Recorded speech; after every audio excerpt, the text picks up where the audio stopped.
Okay, session 9 અને આજે આપણે ફોકસ કરશું વેરિયેબલ્સ. વેરિયેબલ્સ ઓલરેડી જોઈ લીધા, બટ આ થોડા અલગ છે. જે જોયા એવા જ, બટ સ્લાઇટ કોમ્બિનેશન આવશે આમાં. જે રીતના આપણે અર્લિયર બધા પ્રિમિટિવ ડેટા ટાઈપ્સ ના વેરિયેબલ જોયા, એ જ બધા variables same, no change, but એ integer i, string s, byte b, આ બધાની સાથે એક એક બીજો એડિશનલ કીવર્ડ આપણે લગાવશું અને અલગ અલગ લેવલ પર વેરિયેબલ ડિક્લેર કરશું તો એની ઇમ્પેક્ટ શું આવશે એ જોઈએ. તો સૌથી પહેલા આપણે જોઈએ local variable versus global variable. For that class એક ક્રિએટ કરીએ છીએ, આને કહીએ છીએ લોકલ વર્સિસ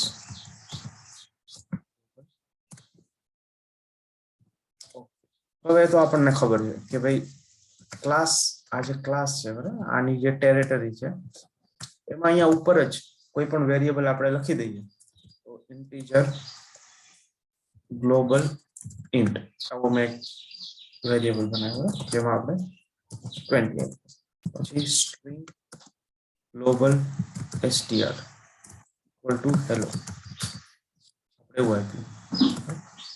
આ બે વેરિયેબલ બનાવ્યો, બંને આપણે આગળ જી એટલા માટે લગાવ્યા બીકોઝ ઇટ્સ અ ગ્લોબલ. હવે એક બીજી એક મેથડ બનાવું. આ એકદમ નાનો કન્સેપ્ટ છે, ખાલી એક જ રૂલ છે આમાં. એક રૂલ જોઈ લઈએ, પબ્લિક વોઇડ ટેસ્ટ. હવે આમાં અગેન l ઇક્વલ ટુ 10 અને string s l underscore str equal to બે વેરિયેબલ અને બંને વેરિયેબલ ને આપણે અહીંયા આગળ યુઝ કરીએ. સોરી, l underscore int અને અહીંયા આગળ l underscore str અને એની નીચે આપણે ગ્લોબલ વેરિયેબલ ને એક્સેસ કરીએ g underscore એક second.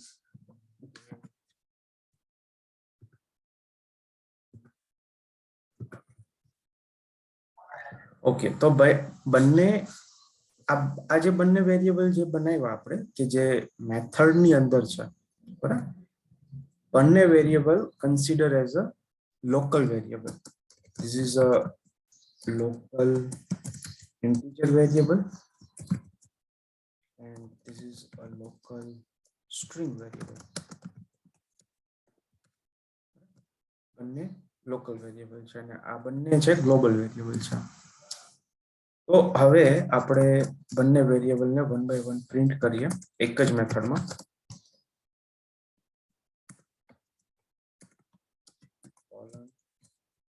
g underscore str. Okay, હવે લોકલ અને ગ્લોબલ આ બે વેરિયેબલમાં સૌથી પહેલો રૂલ એ છે કે જે લોકલ વેરિયેબલની જે ટેરેટરી છે એનો જે સ્કોપ છે લોકલ વેરિયેબલ, એ ખાલી ને ખાલી આ મેથડ પૂરતો જ રહેશે. મેથડની બહાર એ એક્સેસ નહીં થઈ શકે. This is rule number 1.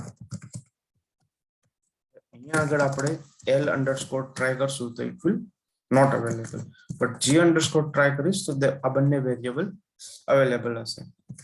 હવે ફોર એક્ઝામ્પલ મેં ટેસ્ટ મેથડની અંદર g ઇન્ટીજર નામની જે વેરિયેબલ છે એમાં મેં વેલ્યુ ચેન્જ કરી દીધી, 50 કરી દીધી.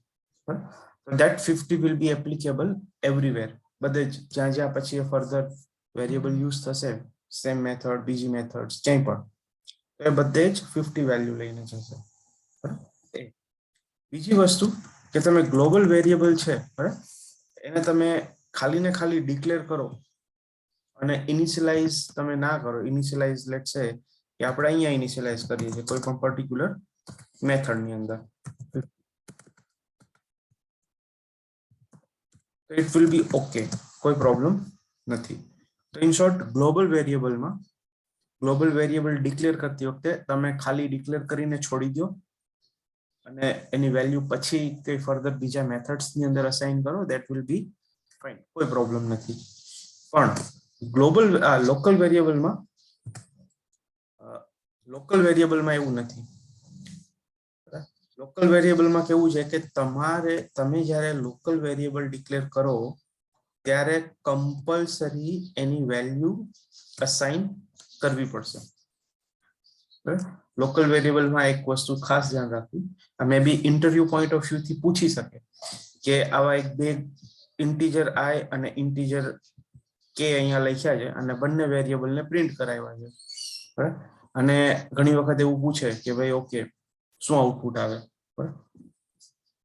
તો એક વસ્તુ ખાસ ધ્યાન રાખવું કે જ્યારે બી આપણે લોકલ વેરિયેબલ જ્યારે અહીંયા ડિક્લેર કરીએ ત્યારે એની વેલ્યુ કમ્પલસરી આપણે આપવી પડશે. અહીંયા આગળ મેં ખાલી ને ખાલી અહીંયા આગળ લોકલ વેરિયેબલ ડિક્લેર કર્યો, બરાબર, તો યુઝ કરતી વખતે મને એરર આપી અને એરરમાં શું કહેશે કે initialise variable, local variable may not have been initialized, તો એને કમ્પલસરી ઇનિશિયલાઇઝ કરવો પડશે.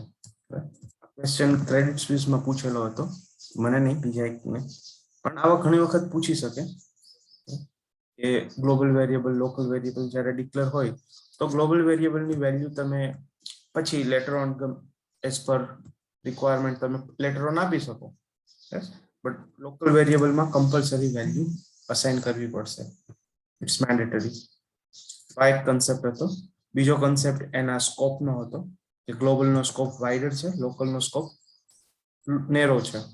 ઓકે, તો બસ આ ગ્લોબલ લોકલમાં આ જ એક ડિફરન્સ છે, બીજું કંઈ ખાસ ગ્લોબલ અને લોકલમાં ડિફરન્સ નથી. આમાં કંઈ ન સમજાણું હોય કે ક્વેશ્ચન હોય તો લેટ્સ ડિસ્કસ.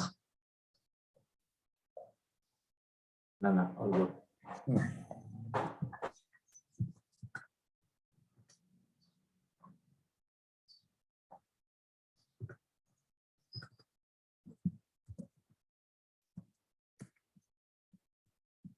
આપણે નેક્સ્ટ વેરિયેબલની ટાઈપ સમજીએ.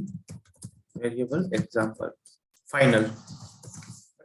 હવે આ ફાઇનલ કીવર્ડ, સ્ટેટિક કીવર્ડ એકદમ જ ઇમ્પોર્ટન્ટ છે ઇન્ટરવ્યુ અને વર્કિંગ બંને પર્સપેક્ટિવથી, કેમ કે બંને એકદમ જ યુઝ થશે. આપણે ફાઇનલ વેરિયેબલનું એક્ઝામ્પલ લઈએ. ગ્લોબલ લ્યો, લોકલ લ્યો.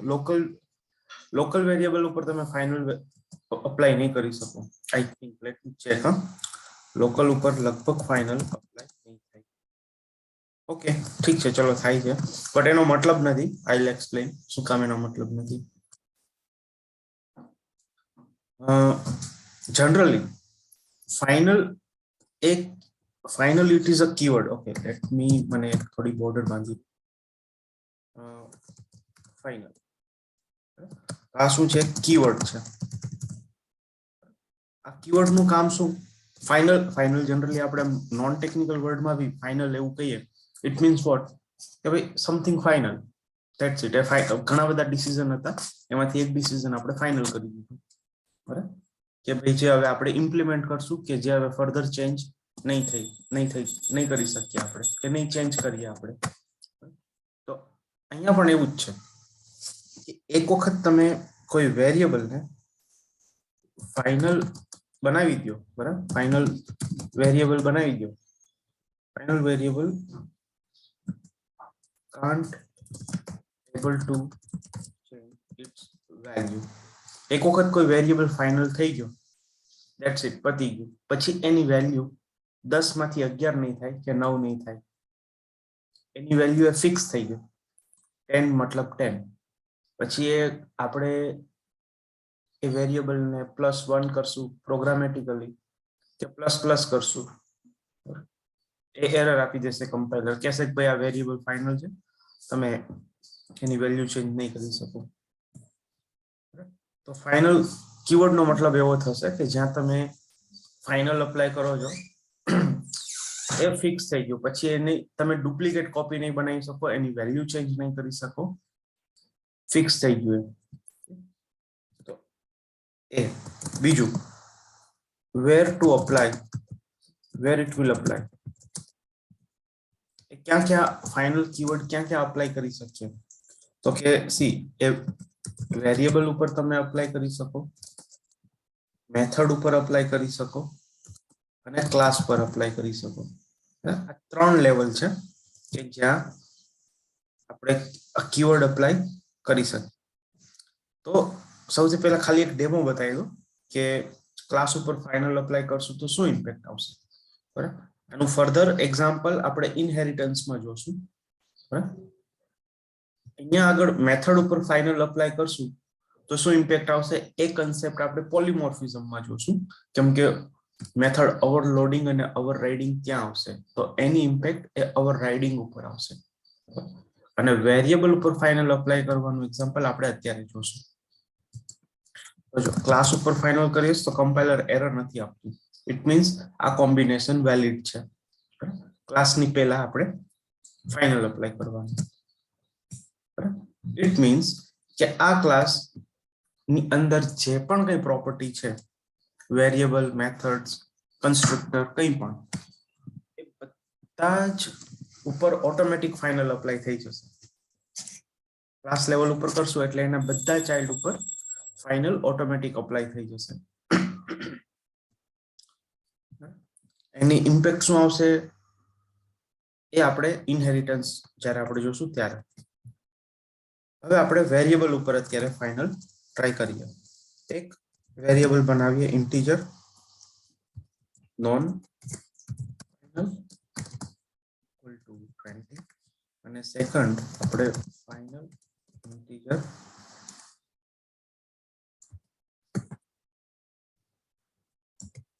Final var equal to. આવા બે ટાઈપના વેરિયેબલ આપણે બનાવ્યા. પણ સી જરૂરી નથી ઇન્ટીજર ઉપર જ અપ્લાય થાય, કોઈ પણ ડેટા ટાઈપ હોય. જે પ્રિમિટિવ ડેટા ટાઈપ્સ જોઈએ આપણે 8 પ્લસ એક ક્લાસ સ્ટ્રિંગ ક્લાસ, ટોટલ 9 અને 10મો કોણ ઓબ્જેક્ટ. જ્યારે બી તમારે કોઈ પણ ટાઈપનો વેરિયેબલ બનાવવું હોય તો આપણી પાસે ટોટલ કેટલું છે તો કે ભાઈ આપણી પાસે ટોટલ 8 પ્રિમિટિવ ડેટા ટાઈપ્સ છે પ્લસ 1 ક્લાસ. કયો ક્લાસ તો કે સ્ટ્રિંગ ક્લાસ, અને પ્લસ ઓબ્જેક્ટ ક્લાસ ઇટસેલ્ફ. તો ટોટલ આ 10 માંથી ક્યાંય પણ ફાઇનલ અપ્લાય થશે. એક દીપક ક્વેશ્ચન કે ફાઇનલ આપણે આપી દઈએ જેમાં ફાઇનલ ઇન્ટ ફાઇનલ વેર 50 આપ્યું છે એટલે એમાં ઇનિશિયલાઇઝેશન કમ્પલસરી થઈ જાય ને? કમ્પલસરી. ફોર એક્ઝામ્પલ અહીં ઇનિશિયલાઇઝ નથી કરતો નોન ફાઇનલ, સિમિલર ફાઇનલમાં પણ હું નથી કરતો. તો કમ્પાઇલર શું કહેશે કે ભાઈ જો ફાઇનલ મતલબ એવું થશે કે આની વેલ્યુ ચેન્જ નહીં થઈ શકે, પણ તમે તો એની વેલ્યુ જ ના આપી તો પ્લીઝ તમે વેલ્યુ આપી દો. કમ્પાઇલર આપણને રિક્વેસ્ટ કરે છે. એરર શું આપે છે? The blank final variable may not have been initialized. એને કમ્પલસરી ઇનિશિયલાઇઝ કરવો પડશે. તો આ કેસમાં ગ્લોબલ વેરિયેબલને પણ કમ્પલસરી ઇનિશિયલાઇઝ કરવો પડશે. આપણે પહેલા જોયું હતું કે બે પાર્ટમાં ડિવાઈડ થાય, ડિક્લેરેશન, ઇનિશિયલાઇઝેશન. તો this is called a declaration અને તમે આવી રીતના કોઈ વેલ્યુ આપો, it is called initialization plus declaration. તો ફાઇનલ વેરિયેબલ હોય એને કમ્પલસરી વેલ્યુ આપવી પડશે. તો ફાઇનલ વેરિયેબલ ક્યારે લઈ શકીએ કે ભાઈ જ્યારે આપણને ખબર હોય કે ઓકે આ વેલ્યુ આ વેરિયેબલને આપવાની જ છે અને એ આપણે ચેન્જ નથી કરવી. ફોર એક્ઝામ્પલ આપણા કેસમાં, ઓટોમેશનના કેસમાં બ્રાઉઝર નેમ, તો આપણને ખબર છે કે ઓકે ડ્યુરિંગ લાઈફ સાયકલ આપણે આ બ્રાઉઝર ઉપર બધું એક્ઝિક્યુટ કરવાનું છે. તો એ બ્રાઉઝર નામનો જે વેરિયેબલ છે એને ફાઇનલ તરીકે લઈ લો કે જે નેવર ચેન્જ. તો એવા બધા વેરિયેબલને આપણે એઝ અ ફાઇનલ કન્સિડર કરી શકીએ. ઓકે, સો ઇન શોર્ટ આપણે કોઈ એવી રિક્વાયરમેન્ટ હોય કે એક વખત મેં કોઈ વેલ્યુ વેરિયેબલમાં સ્ટોર કરી પછી એ ચેન્જ ના થવી જોઈએ ઇન એની કેસ, તો એ બધા વેરિયેબલને આપણે એઝ અ ફાઇનલ માર્ક કરી શકીએ. ઓકે, તો આ થઈ ગયું ફાઇનલ કે જેમાં વેલ્યુ ઇનિશિયલાઇઝ કરવી પડશે. હવે વેલ્યુને ચેન્જ કરવાની ટ્રાય કરીએ આપણે. પબ્લિક વોઇડ ટેસ્ટ લેટ્સ સે ફાઇનલ વેરિયેબલ છે એને ઇક્વલ ટુ હું 30 કરું, શું કહેશે કે ભાઈ સી ફાઇનલ વેરિયેબલ છે એને તમે વેલ્યુ ચેન્જ નહીં કરી શકો, હા તમારે કરવી જ છે વેલ્યુ ચેન્જ તો ફાઇનલ કીવર્ડ છે એને રિમૂવ કરી દો. સજેશન આપ્યું એને આપણને કે ભાઈ આ ફાઇનલ રિમૂવ કરી દેશો તો હું અપડેટ કરીશ, તો it will be not work.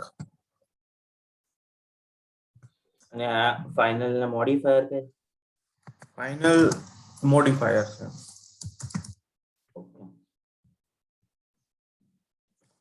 Modifier keyword છે ને બધા અલગ અલગ છે, મિનિટ હું ચેક કરી લઉં. હા એટલે આ તો પેલી એરર માં જોયું એટલે હા હા હા એક કીવર્ડ બની શકે અલગ અલગ નામ.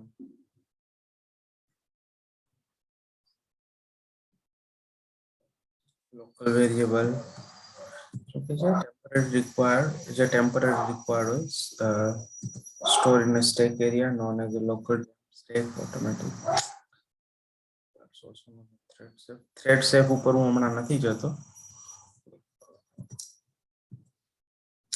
સિંગલ ક્લાસ વેરિયેબલ ટાઈપ ના આપણે આઈ થિંક આ છે ને પહેલા ફર્સ્ટમાં કીવર્ડ છે આપેલા છે ને યસ મોડિફાયર કે જેમાં આ બધા જ કીવર્ડ અપ્લાય થશે. Public private protected default static final abstract synchronise native strict transient volatile. આમાંથી જે transient volatile strict FP, native, then synchronize as well. એટલા કીવર્ડ આપણે ક્યાંય આવશે નહીં. સિંક્રોનાઇઝ હજી આવી શકે, સિંક્રોનાઇઝ આપણે જોશું. પણ આ નેટિવ, સ્ટ્રિક્ટ એફપી, ટ્રાન્ઝિયન્ટ ને વોલેટાઇલ આ 4 કીવર્ડ આપણે આવવાના નથી. કેમ કે નેટિવ કીવર્ડ નું કામ શું છે? નેટિવ કીવર્ડ દાખલા તરીકે કોઈ કોડ પાયથનમાં, C++માં, C માં કોઈ બીજી લેંગ્વેજમાં લખેલો છે કોઈ કોડને અને એ કોડ આપણે યુઝ કરવો છે તો એ કેસમાં તમારે નેટિવ મેથડ ડિફાઇન કરો, એમાં નેટિવ લખો અને એ ત્યાંથી ક્લાસ લોડ કરો. હવે ઓટોમેશન પોઈન્ટ ઓફ વ્યૂ થી બધી કોઈ રિક્વાયરમેન્ટ છે નહીં કે ભાઈ કોકે C માં કોડ લખ્યો હોય એ આપણે ઓટોમેશનમાં એને ઇન્જેક્ટ કરીએ.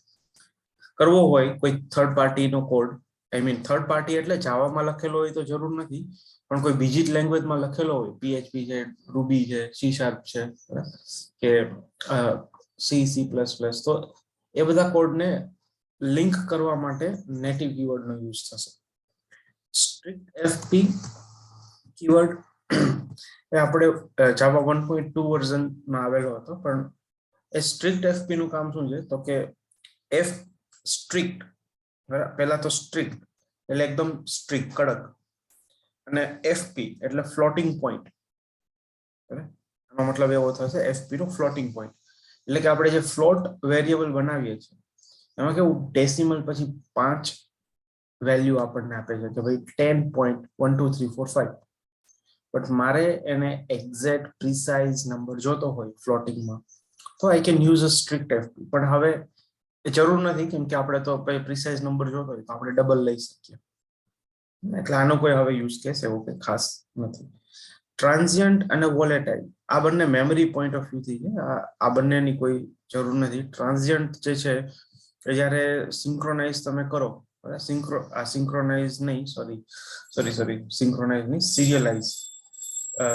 સિરિયલાઇઝ કોઈ ડેટાને કરો ત્યારે ઓફકોર્સ સિરિયલાઇઝ હજી નહીં ખબર હોય શું છે, બટ એ આપણે જોશું જ્યારે આપણે ગ્રેજ્યુઅલી આગળ વધશું ત્યારે જોશું, ત્યારે ટ્રાન્ઝિયન્ટ કીવર્ડ જોશું અને વોલેટાઇલ પણ કોઈ કામ, એટલે ઇન શોર્ટ આ ટૂંકમાં 4 કીવર્ડ કોઈ કામમાં નથી આવવાના આપણે. ઓલરાઈટ, તો હવે બેક ટુ કોડ. તો કાન્ટ ચેન્જ ધ વેલ્યુ.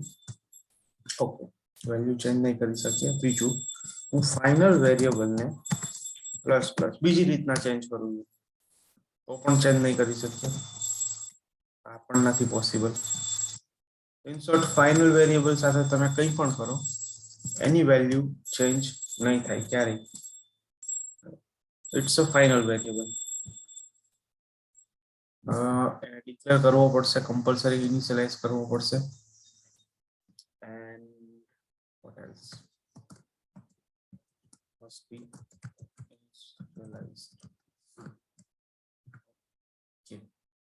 તો ફાઇનલ કીવર્ડમાં આટલી વસ્તુ છે.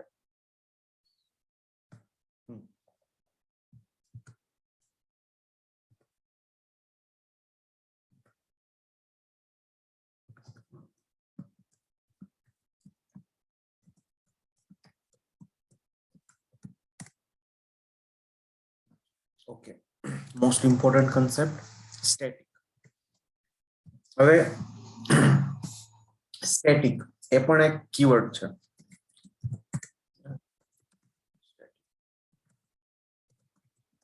Is keyword. બીજું purpose, memory management. Purpose memory management માટેનો પર્પઝ છે. અને જ્યારે બીજો પર્પઝ એવો કહી શકીએ આપણે કે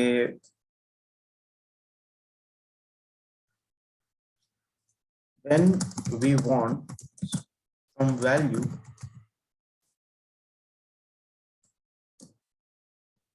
globally available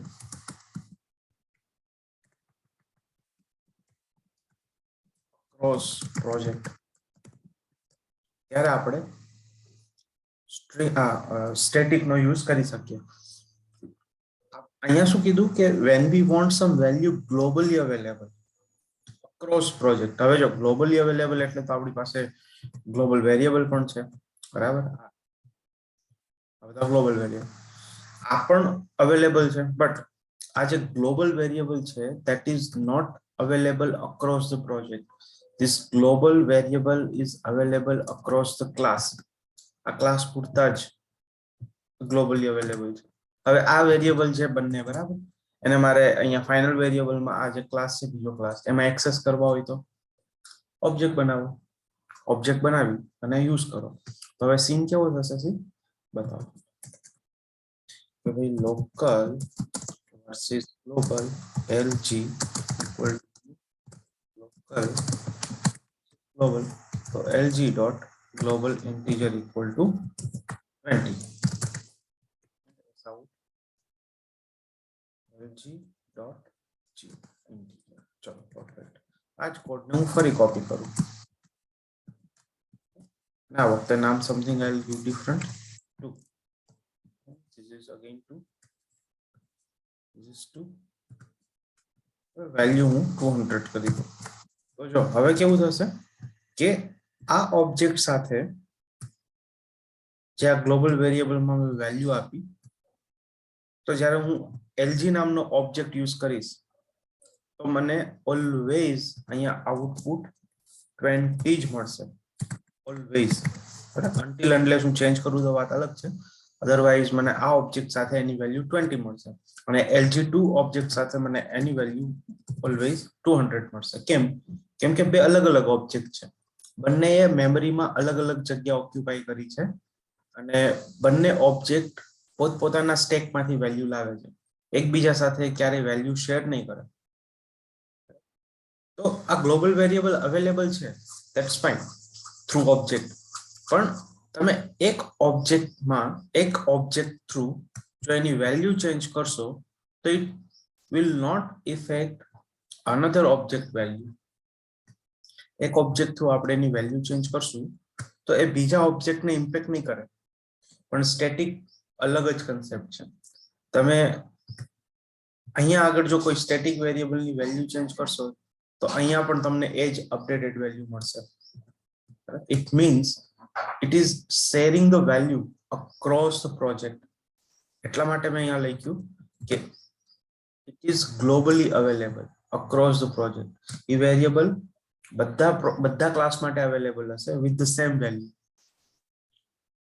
Let's see.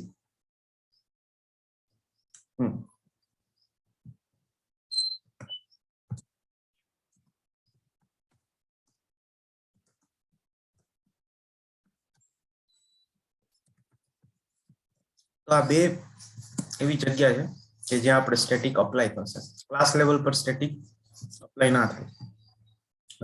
Let's see. અને થાય તો પણ કોઈ મતલબ જ નથી. ક્લાસને સ્ટેટિક બનાવવાનો કોઈ મતલબ નથી. Let me give you an example. For example, આપણે પહેલા નોન ટેકનિકલ એક્ઝામ્પલ ડિસ્કસ કરીએ. ફોર એક્ઝામ્પલ આપણે 4 એમ્પ્લોય છે અત્યારે, બરાબર? તો એમાંથી 2 એમ્પ્લોય કોઈ એક્સ ઓર્ગેનાઇઝેશન ને છે, બીજા 2 એમ્પ્લોય વાય ઓર્ગેનાઇઝેશન ને છે. તો આજે કોઈ એક્સ ઓર્ગેનાઇઝેશન છે, બરાબર, એમાં કોઈ 100 એમ્પ્લોય છે. તો એ 100 એમ્પ્લોય માટે એક્સ ઓર્ગેનાઇઝેશન કોમન વસ્તુ થઈ ગઈ. આપણી પાસે બેસ્ટ એક્ઝામ્પલ છે કે પ્રીવિયસલી જે એક્સ ઓર્ગેનાઇઝેશન છે, ઇટ નોન એઝ અ હાઈક્યુ, બરાબર? તો બધા જ એમ્પ્લોય કોના એમ્પ્લોય ગણાતા? હાઈક્યુ ના. હવે એની માટે અલગથી એક પેલામાં અલગ કેટેગરી આપવાની જરૂર નથી કે ભાઈ ઓકે કે ભાઈ એમ્પ્લોય નો ડેટાબેઝ હોય તો એમ્પ્લોય ના ડેટાબેઝમાં કેવું કે ભાઈ ઓકે આ એમ્પ્લોય આઈડી, એમ્પ્લોય નું નામ અને આ એમ્પ્લોય ની ડિટેલ અને એમાં ઓર્ગેનાઇઝેશન ડિટેલમાં હાઈક્યુ એટલું લખ્યું હોય, બરાબર? તેવા 100 એમ્પ્લોય માટે એ ફિલ્ડ કોમન હશે, કંપનીનું નામ, બરાબર? તો એવી જ રીતના જ્યારે એ કંપની હાઈક્યુ ની બદલે ટીઆર માં ટ્રાન્સફર થાય છે, તો એનું નામ જ્યારે ટીઆર થયું તો એ નામ ઓટોમેટિકલી અપ્લાય થઈ ગયું બધા જ એમ્પ્લોય માટે. તો એવી જ રીતના જ્યારે કોઈ સ્ટેટિક વેરિયેબલ હોય એ કોઈ એક્સ વેલ્યુ હોલ્ડ કરતું હોય, ફોર એક્ઝામ્પલ સ્ટેટિક વેરિયેબલ એ નામનો એક સ્ટેટિક વેરિયેબલ છે, એની અંદર એબીસી વેલ્યુ છે, તો એ આખા પ્રોજેક્ટ માટે એ એબીસી વેલ્યુ શેર કરશે જ્યાં જોતું હોય ત્યાં. પણ જો એ કાલે ઉઠીને એબીસી નું XYZ થઈ ગયું તો એ આખા પ્રોજેક્ટમાં XYZ શેર કરશે. તો સ્ટેટિક વેરિયેબલ એવા છે કે જેની વેલ્યુ અક્રોસ શેર થશે. અને એનો purpose, let me give you a purpose. Static variable આવ્યો શું કામ? Y it introduced? તો જો એક સેકન્ડ, લેટ મી થિંક કે કયો ગ્રાફ બનાવું. આપણી પાસે એક મેમરી છે, મેમરીમાં we have a stack, that's a variable or method, it could be anything, તેમાંથી કંઈ પણ હોઈ શકે.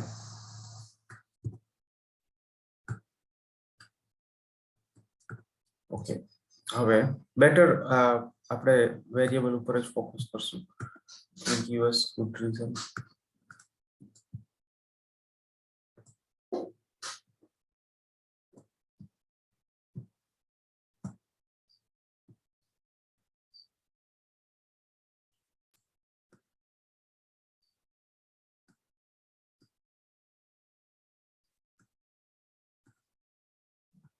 ઓકે, છોડો.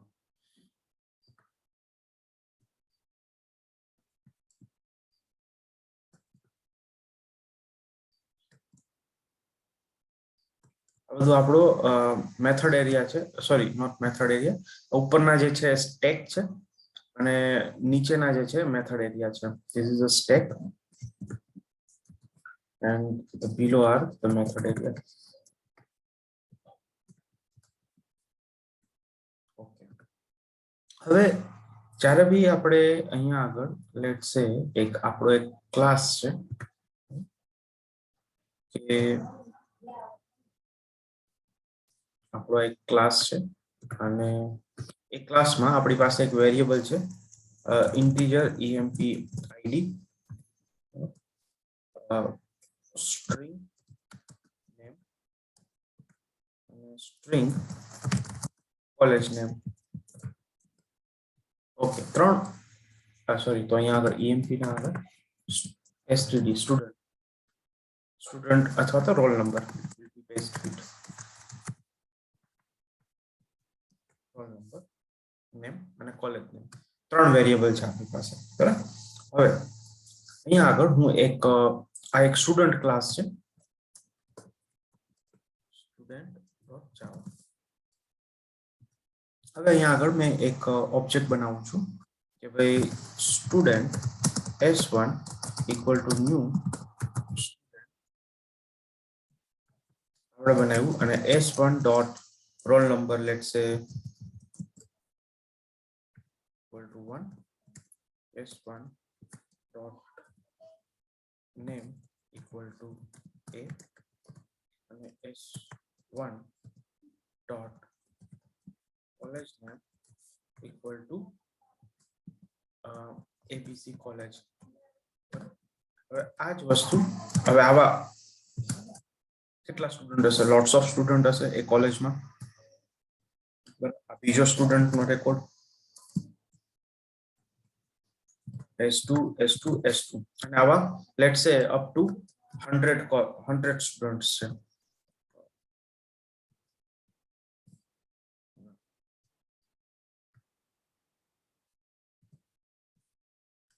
આપણી પાસે s 100 સ્ટુડન્ટ છે, આવા 100 ઓબ્જેક્ટ છે આપણી પાસે.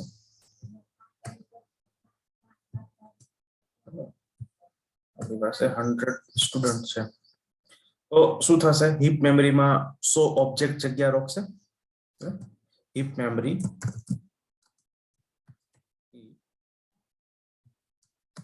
contains 100 ઓબ્જેક્ટ, બરાબર.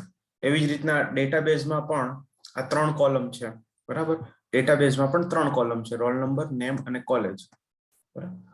તો ડેટાબેઝમાં 100 કોલમ ઓક્યુપાય થશે, particular column containing one student record. Second column, not column, sorry, row. First row contain first student record. Second row contain second student. Up to 100 એવી રીતના હશે, બરાબર. હવે તમે ડેટાબેઝ પર્સપેક્ટિવ થી જો તો ડેટાબેઝમાં રો નંબર કન્સિડર કરીએ, પહેલી કોલમ, બરાબર. આપણી પાસે આવો એક ડેટાબેઝ છે, એની પહેલી કોલમ જે છે ફર્સ્ટ કોલમ છે રોલ નંબર, અને એ રોલ નંબર, નામ અને સ્ટુડન્ટ. હવે રોલ નંબર ની અંદર of course roll number 1 2 3 up to 100 હશે, બરાબર. એવી જ રીતના નેમ ની અંદર પણ ABCDEFG, પછી AABBCC, આવા બધા હશે. પણ હવે આ જે કોલેજ નેમ છે, કોલેજ નેમ ની અંદર શું હશે, 100 રેકોર્ડ્સ ની અંદર ABC હશે, કેમ કે બધા સ્ટુડન્ટ સેમ રેકોર્ડ ના સેમ કોલેજ ના જ હોય, ઓફકોર્સ સેમ જ કોલેજ ના હોય ને, કેમ કે તો જ ડેટાબેઝમાં એ બધું મેન્ટેન કરે. અલગ અલગ કોલેજ નો મેન્ટેન રેકોર્ડ કરીને શું કરે, પર્ટિક્યુલર કોલેજ. તો અહીંયા આગળ આપણા લેટ્સ સે રોલ નંબર, પછી નેમ, અને અહીંયા આગળ કોલેજ. તો આવા આપણા 100 બ્લોક વેસ્ટ થાય છે સ્ટેકમાં, કેમ કે દરેક બ્લોકમાં આપણને ખબર છે નામ ABC જ રહેવાનું છે, કોલેજનું નામ, it will B never change, બરાબર. અને જ્યારે આપણે સ્ટુડન્ટનો રેકોર્ડ, કોઈ નવો સ્ટુડન્ટ એનરોલ થાય છે કોલેજમાં, તો એનો રેકોર્ડ ડેટાબેઝમાં જ્યારે એન્ટર કરે છે ત્યારે 101 રેકોર્ડ પડે છે, 101 રોલ નંબર જનરેટ થશે, ડેટાબેઝમાં એન્ટ્રી પડશે, અને જ્યારે પ્રોજેક્ટ રન થશે ત્યારે અગેન 101 મેમરી બ્લોક કોલેજના નામથી બ્લોક થશે, કે જે ખરેખર જરૂરી છે ખરા.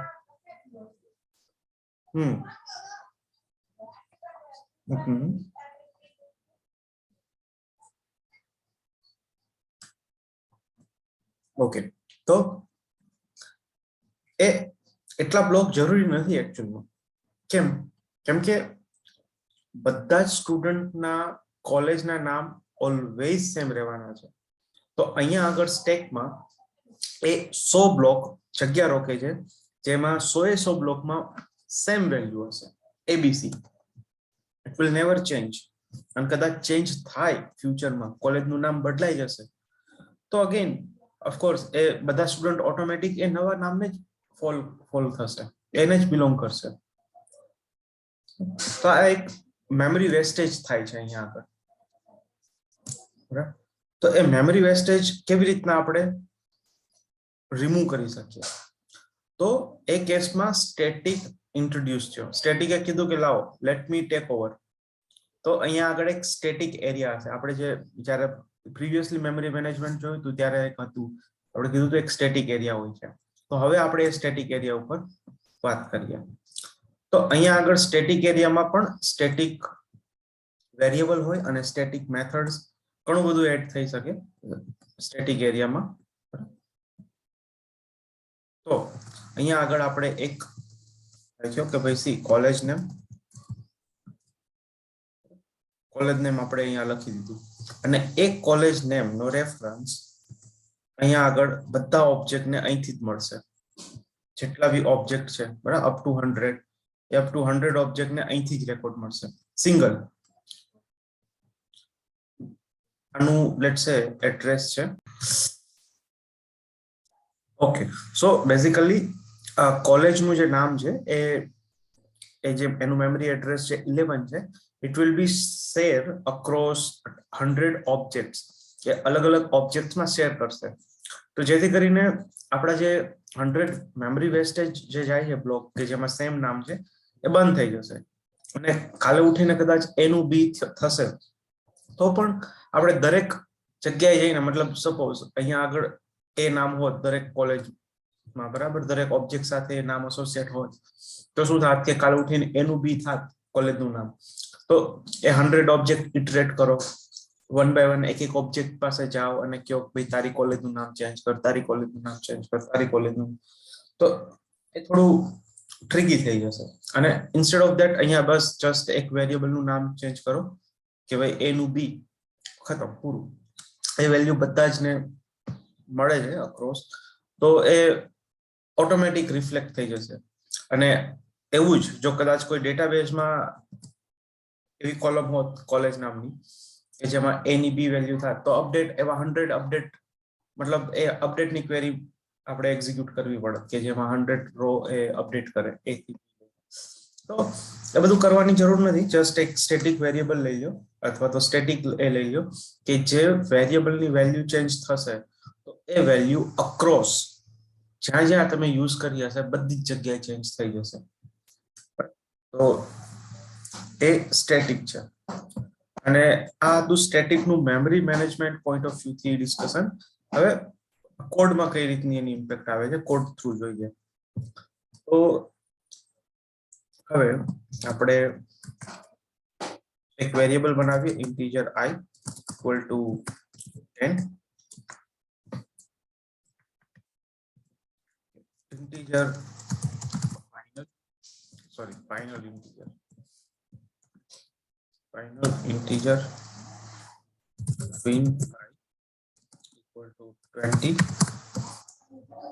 અને static integer stat I equal to 50.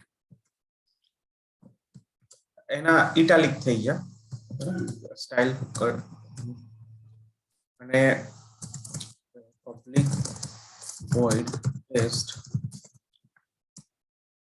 અને public void test2 okay sout I sout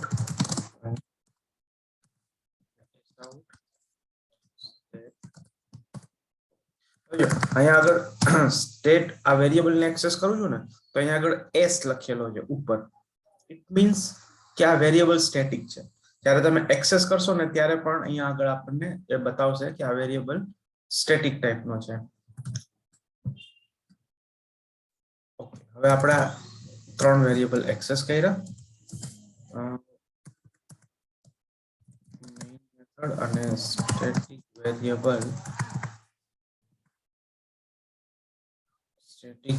example s equal to new static variable example and s dot test and s dot test2. હવે અહીંયા આગળ s વેરિયેબલ ની અંદર i ની value હું update કરું છું 100.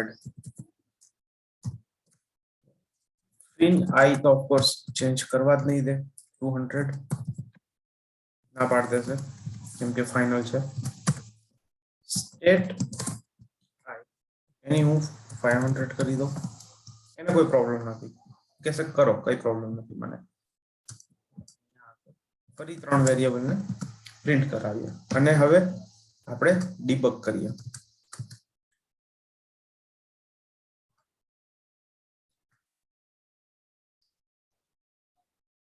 ઓકે, F6 ના F6 ને F5. ઓકે, i વેરિયેબલ 10 તો 10 પ્રિન્ટ થશે, fin i 20 તો 20 પ્રિન્ટ થશે, state i 50 છે તો 50 પ્રિન્ટ થશે. ઓકે, i ની વેલ્યુ 10 માંથી હવે 100 થઈ જશે. ઓકે, 50 માંથી 500 થઈ જશે. હવે ટેસ્ટ 2 પાસે આવ્યું, ફરી હું F5 તો હવે i ની વેલ્યુ શું છે 100 તો 100 પ્રિન્ટ થશે. fin for 20 ના 20 અને 500. તો એક જગ્યાએ જો સ્ટેટિક વેરિયેબલ ની વેલ્યુ ચેન્જ થશે તો એ ઓટોમેટિક બીજે પણ અપ્લાય થઈ જશે. તો હવે ઓકે, એ તો આ નોર્મલ વેરિયેબલ માં પણ થયું કે ભાઈ ઓકે 10 ના મેં 100 કર્યા તો એની ઇમ્પેક્ટ અહીંયા પણ આવી અને સેમ વસ્તુ સ્ટેટિક માં પણ થઈ. તો હવે બંને વચ્ચે શું ડિફરન્સ છે? તો હવે આ બંને વચ્ચે ડિફરન્સ નું એક્ઝામ્પલ હવે જોશું આપણે આગળ.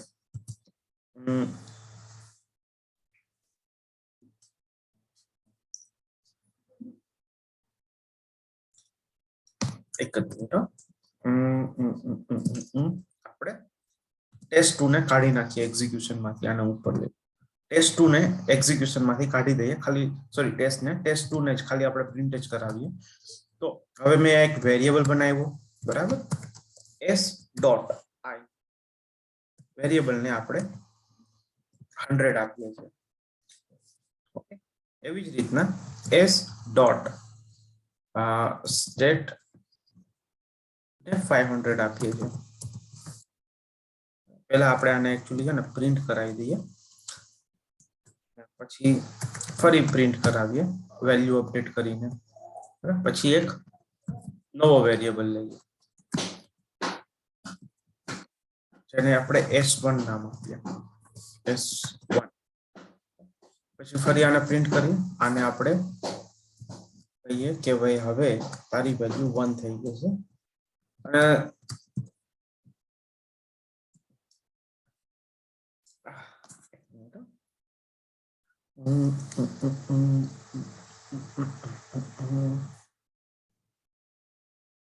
બધા s1 સાથે કરવાના છે, s1 s1 s1. અને ફરી હું s1 સાથે પ્રિન્ટ કરીશ. હવે ખ્યાલ આવશે. ઓકે, આપણે ડીબગ કરીએ, રન થતી વખતે સમજાવું દરેક લાઈન. ઓકે, સૌથી પહેલા ઓબ્જેક્ટ બનશે ક્લાસનો. ઓકે, જેવું ઓબ્જેક્ટ બનશે એટલે આ ત્રણેય વેરિયેબલ ને જગ્યા મળી જશે. આ વેરિયેબલ જગ્યા રોકશે સ્ટેકમાં, ફાઇનલ વેરિયેબલ જગ્યા રોકશે સ્ટેકમાં, સ્ટેટિક વેરિયેબલ જગ્યા રોકશે સ્ટેટિક મેમરીમાં. Okay, F6. હવે ત્રણેય વેરિયેબલ ને મેમરી મળી ગઈ વિથ ડિફોલ્ટ વેલ્યુ. એટલે હવે જ્યારે i પ્રિન્ટ કરીશ તો શું હશે 10. એની જે અહીંયા આગળ આપણે ગ્લોબલમાં વેલ્યુ આપી છે એ નોર્મલી અહીંયા પ્રિન્ટ થશે. That's it. તો F6 10 20 અને 50. ઓકે, હવે આપણે s નામનો જે ઓબ્જેક્ટ છે એ ઓબ્જેક્ટ થ્રુ i ની વેલ્યુ 10 માંથી 100 કરીએ છીએ. ઓકે, સ્ટેટિક વેરિયેબલ ની વેલ્યુ 50 માંથી 500 કરીએ છીએ. ઓકે, અને પ્રિન્ટ કરીએ છીએ i, fin અને આ ત્રણેય પ્રિન્ટ થશે. એટલે હવે અહીંયા શું પ્રિન્ટ થશે 100, કેમ કે આપણે અહીંયા આગળ લાઈન નંબર 36 ઉપર i ની વેલ્યુ ચેન્જ કરી દીધી, 100 કરી દીધી. 100, આની 20 ની 20 અને આની 500. બરાબર. ઓકે, તો આ તો આપણે જે પહેલા જોયું હતું એ જ છે, બટ હવે આપણે આ મેથડમાં જે પેલું અહીંયા લખ્યું હતું એની બદલે આપણે અહીંયા લખી દીધું, એમાં બીજો એ નથી. હવે મેઇન વસ્તુ હવે બીજો ઓબ્જેક્ટ બન્યો. બરાબર, બીજો ઓબ્જેક્ટ બન્યો એટલે આ બધાને ફરી મેમરી એલોકેટ થશે. બીજો ઓબ્જેક્ટ બન્યો એટલે s1 ને એક હીપમાં મેમરી મળી. જેવી એને હિપમાં મેમરી મળી એટલે એક બીજો સ્ટેક રેડી થયો, એમાં આઈ ફિન એ બધા એને મેમરી અલોકેટ થઈ.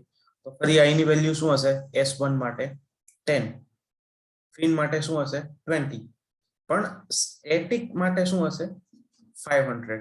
જે લાસ્ટમાં અહીંયા આપણે ચેન્જ કરીને એ સ્ટીલ હજી 500 જ પોઈન્ટ કરશે. કેમ કે આપણે અહીંયા જે જોયું ને, સ્ટેટિક વેરિયેબલમાં જો કંઈ પણ ચેન્જ થશે તો એ નો મેટર ઓબ્જેક્ટ 1 છે કે 100 છે, એ બધા ઓબ્જેક્ટ માટે અપડેટ થઈ જશે.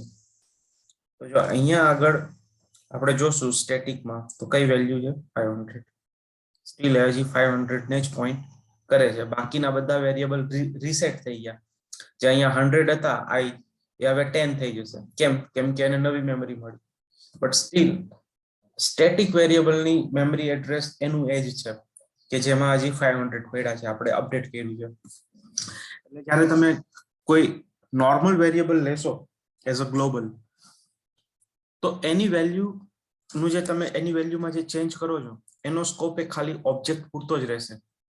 એ ઓબ્જેક્ટ પૂરતો જ એની વેલ્યુ અપડેટ થશે. નવો ઓબ્જેક્ટ બનાવશો તો એ જે નવી અપડેટેડ વેલ્યુ છે એ વહી જશે. એની બદલે જે બાય ડિફોલ્ટ જે વેલ્યુ હતી એ મળી જશે એને. તો અહીંયા આગળ F5 આઈ પ્રિન્ટ કરશું તો અગેન C10 આવી ગયું કે જે યુઝ્યુઅલી એની પહેલા S1 સાથે S સાથે 100 હતું. આ ત્રણ ઇટરેશન S સાથેના છે, અને આ જે હવેના જે ત્રણ ઇટરેશન થશે S1 બીજા ઓબ્જેક્ટ સાથેના થશે. તો F6 20 અને અહીંયા આવશે 500. કેમ કે static variable global I mean across any value એક ઓબ્જેક્ટ જો ચેન્જ કરશે ને તો એ બધા માટે અપડેટ થઈ જશે. કે તમે 100 ઓબ્જેક્ટ બનાવો કે કેટલા બી ઓબ્જેક્ટ બનાવો, એ બધાને એ અપડેટેડ વેલ્યુ જ આપશે. F6 અગેન આઈ ની વેલ્યુ 1 કરું છું. 500 કરીને કોઈ મતલબ નથી, એ તો ઓલરેડી 500 જ છે. તો હવે S1 માં હવે S1 ની હું test2 મેથડ કોલ કરીશ, બરાબર? તો શું પ્રિન્ટ થશે? 1 20 અને 500. કેમ કે અહીંયા આગળ લાઈન નંબર 42 માં મેં i ની વેલ્યુ 1 કરી. 1 20 અને 500. અને જ્યારે હું s વેરિયેબલ થી હું પ્રિન્ટ કરીશ test2 તો શું પ્રિન્ટ થશે? 100 20 અને 500. કેમ કે બંને ઓબ્જેક્ટ ની જો અહીંયા જોઈએ, જો અમે S1 ઉપર હું માઉસ ઓવર કરું છું તો એની i ની વેલ્યુ 1 20. આ બે છે. બે કેમ આવ્યા? કેમ કે એ ઓબ્જેક્ટ સાથે આ બે જ વેરિયેબલ એસોસિએટ છે. સ્ટેકમાં આ બે જ વેરિયેબલ છે. સ્ટેટિક તો એકદમ અલગ જ જગ્યાએ સ્ટેટિક એરિયામાં જ રહેશે, બરાબર? એટલે એને અહીંયા આગળ એ નથી આપ્યા. S ઉપર માઉસ ઓવર કરીશ તો જો એમાં બંને વેરિયેબલ આપ્યા 100 અને 20 સાથે.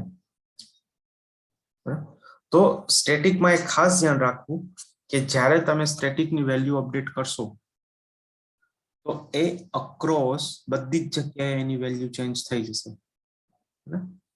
ફોર એક્ઝામ્પલ યુઝર નેમ અને પાસવર્ડ આપણે સ્ટેટિક રાખ્યા કે ભાઈ ચલો ઠીક છે, મારે abc.com થી જ લોગિન થવું છે.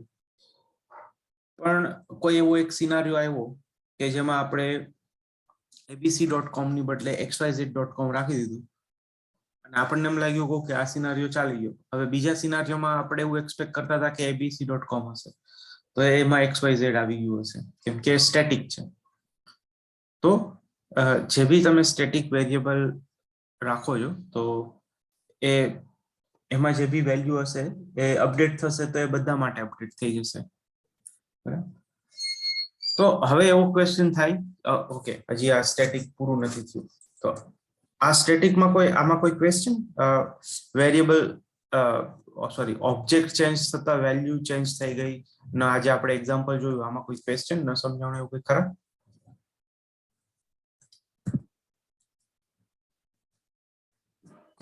ના, પણ ખાલી એટલે આપણે જે ઓબ્જેક્ટ કોલ કરાયો એ પ્રમાણે વેલ્યુઝ લાયા, પણ આપણે હું ખાલી જસ્ટ એક્ઝામ્પલ કે આ મેઇનમાં આપણે જે ડિક્લેર કર્યા ને એમાં હમ. સ્ટેટિક આઈ એસ ની અંદર સ્ટેટિક આઈ ને આપણે 500 આપી દીધું હમ અને ટેસ્ટ ના નીચે જે છે સ્ટેટિક વેરિયેબલ s1 ડિક્લેર કર્યો એમાં બી પણ આપણે 500 હા, એટલે કમ્પલસરી આપવું પડે કે ના, એને ના, બીજું આપીએ તો ચાલે?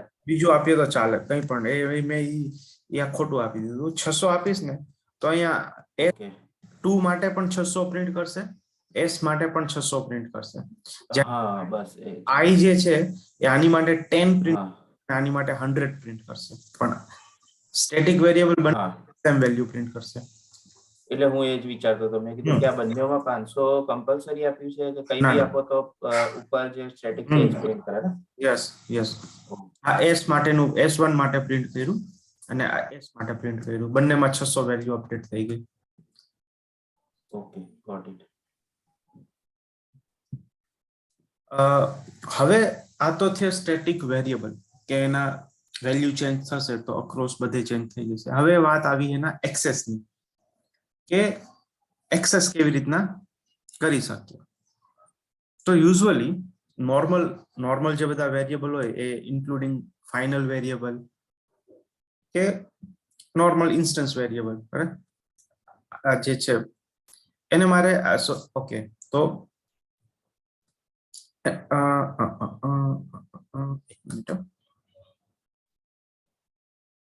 એક બીજો જ ક્લાસ બનાવું, થોડું મેસી થઈ જશે નહીં તો.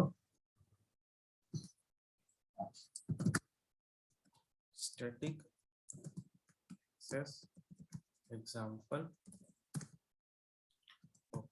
તો હવે અહીંયા આગળ આપણે પબ્લિક વોઇડ સેમ્પલ. ઓકે, હવે મારે આ જે સ્ટેટિક વેરિયેબલ એક્ઝામ્પલ છે એના જે આ 3 વેરિયેબલ છે, આઈ, ફાઇન આઈ, ફિન આઈ અને સ્ટેટ આઈ, આ ત્રણેયને એક્સેસ કરવા છે બીજા ક્લાસમાં.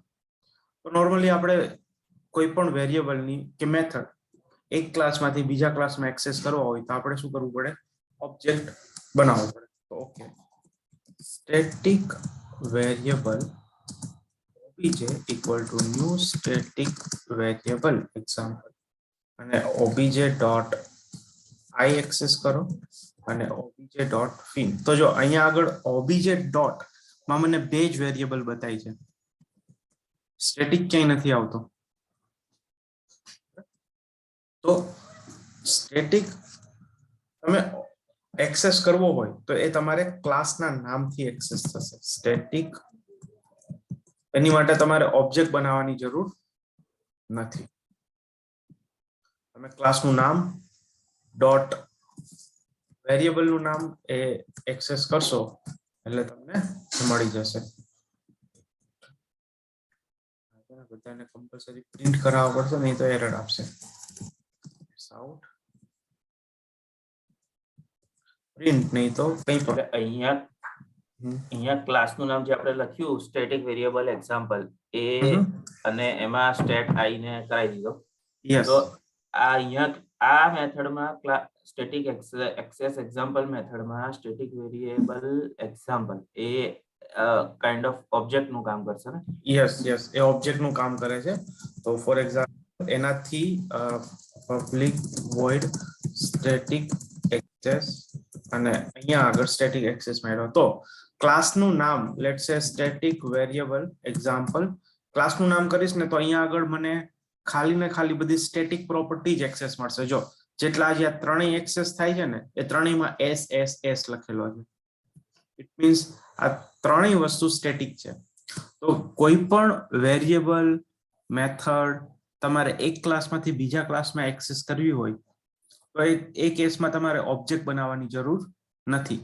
ક્લાસનું નામ ડોટ વેરિયેબલનું નામ અથવા મેથડનું નામ સીધું એક્સેસ થઈ જશે. એટલે તો JVM okay, in method expect કરે છે કે એઝ અ સ્ટેટિક કે એને ઓબ્જેક્ટ ન બનાવવો પડે. એટલે ક્યારે બી તમારે સ્ટેટિક વેરિયેબલ એક્સેસ કરવો હોય કોઈ એક ક્લાસમાંથી બીજા ક્લાસમાં તો ક્લાસનું નામ dot variable it will B access. But જે નોન સ્ટેટિક છે જે નોર્મલ વેરિયેબલ્સ છે બધા ઇન્ક્લુડિંગ ફાઇનલ, એ એક ક્લાસમાંથી બીજા ક્લાસમાં એક્સેસ કરવા માટે કમ્પલસરી ઓબ્જેક્ટ બનાવવો જ પડશે, મેન્ડેટરી. હા, એવું અહીંયા આગળ ઓબીજે ડોટ હું સ્ટેટિક એક્સેસ કરી શકીશ, but this is not recommended. Ideally એટલા માટે રેકમેન્ડ નથી કેમ કે આ જે સ્ટેટિક, જો અહીંયા આગળ વોર્નિંગ પણ આપી એને યલો કલરમાં, એને શું કીધું કે ભાઈ તમે આ સ્ટેટિક ફિલ્ડને સ્ટેટિક રીતના એક્સેસ કરો. સ્ટેટિક ફિલ્ડ જે આ જે છે should be access in a static way.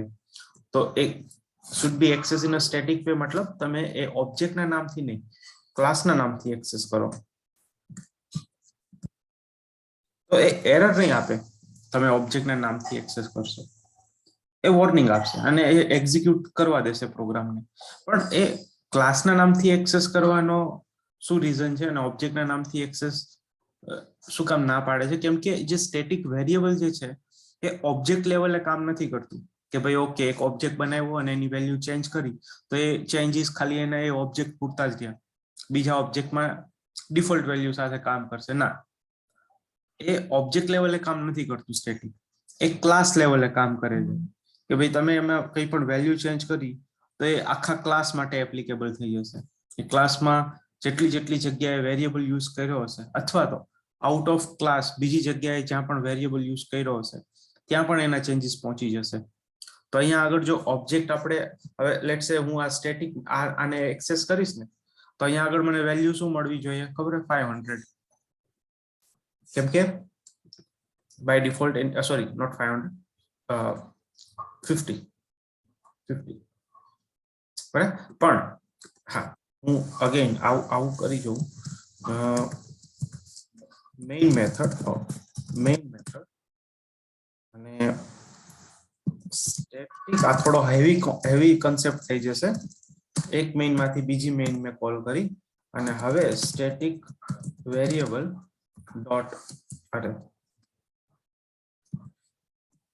લાઈનને જ કોપી કરી લો.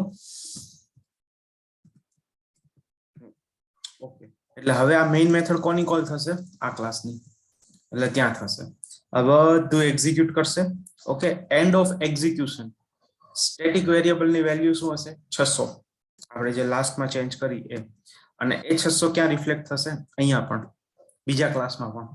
લેટ મી સોરી, આને છે ને આપણે એને કહીએ કે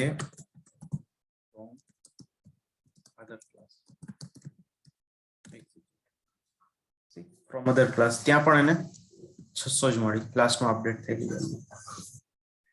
એટલે જ્યારે એક્ઝિક્યુશન ચાલુ હશે બરાબર, ત્યારે ઓફકોર્સ એક ક્લાસમાંથી બીજા ક્લાસમાંથી ત્રીજા ક્લાસમાં એવી રીતના બધા વેલ્યુ પાસ ઓન થતા જ હશે. તો સ્ટેટિક વેરિયેબલમાં જે લાસ્ટ અપડેટેડ વેલ્યુ હશે એ વેલ્યુ બધે અવેલેબલ હશે.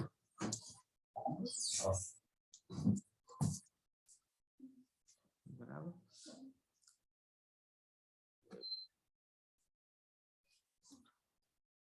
ઓકે, આટલું રાખ્યા આજે.